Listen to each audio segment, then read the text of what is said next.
Ziv Shilon, thank you very much for joining me. It's my pleasure, yeah. You know, it's Memorial Day, Independence Day. If I would have asked you for one name that comes into your mind when you speak of Memorial Day, who will it be? Unfortunately, I have too many.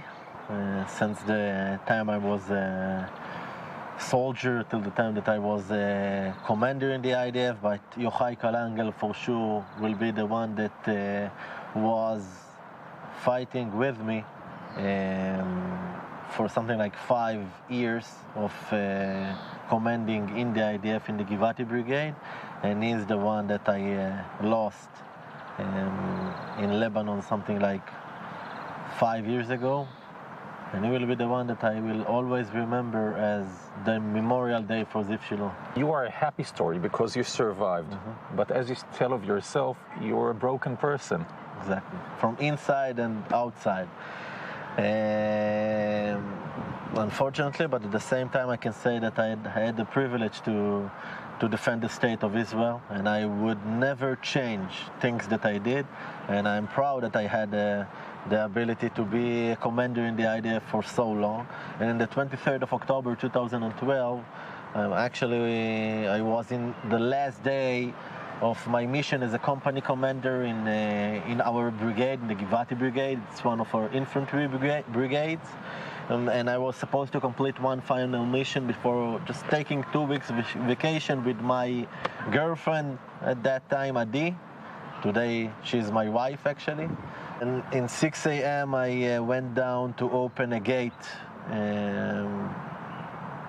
on the fence that's separating Gaza Strip from Israel, and actually allow the last Israeli tank forces that worked with us in this specific operation to return to Israeli territory after we finished with the activity.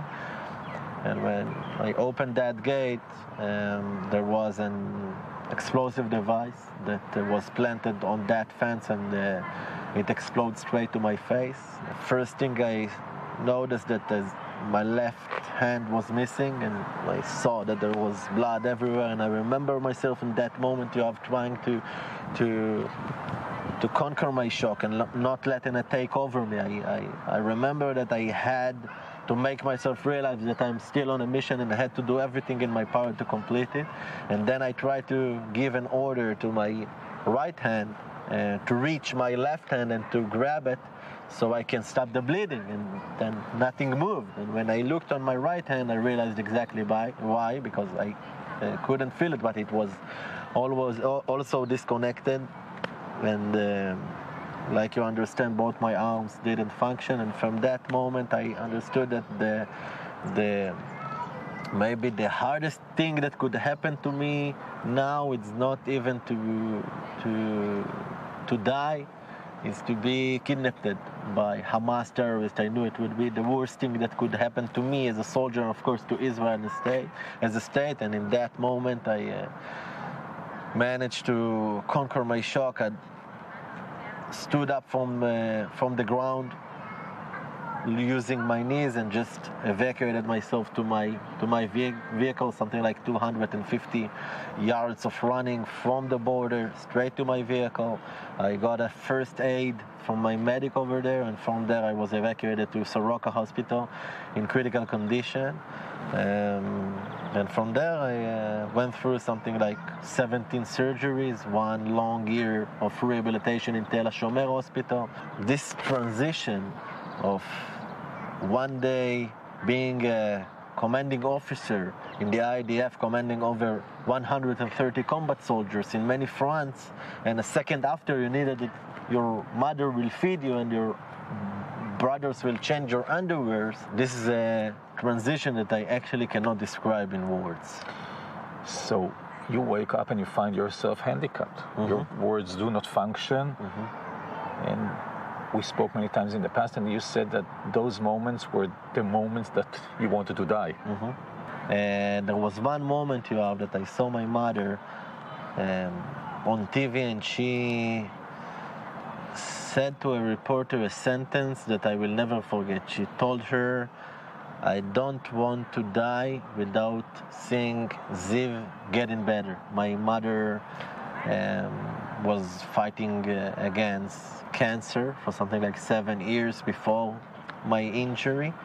And when I heard this sentence, I told to myself, why she need to suffer like that because of me? And in that moment, I wanted to die. I told to myself it was better not to survive, just to see her in that condition is killing me from the inside. But at the same time, it was the first time that I thought to myself, I have to do something, not only for me, but also for her, to start my new journey and my new life after this incident. So what did you do?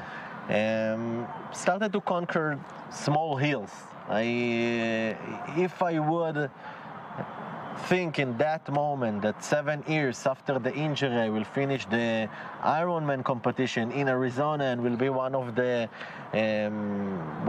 20 in the world in my condition that managed to finish this competition, the regular one, I probably would never get there. I needed to adapt myself to the new reality and to try to start and conquering hill every week. And I started from small things, you have, like taking fork from the table and eat myself, and then to get dressed, and then to take showers by myself. And it wasn't easy as before, but after a while I managed to find a creative solution for almost every challenge. And I learned how to drive again, and how to cook, and even learn how to play Xbox with my own legs without my arms. Every day I have the ability to wake up in the morning and cry because I don't have my hands, and I'm not the same man that I used to be. But every morning I also have the chance to thank God that I have my life, and to appreciate life, and to appreciate the fact that I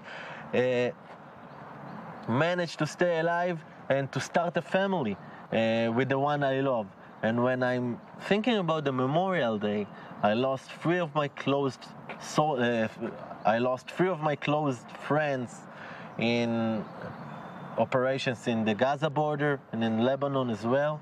And when I'm thinking on them, I'm thinking myself, I have a privilege to stay alive. When I'm thinking of my friends, of Yochai and Matan and David, I'm thinking generally about their families.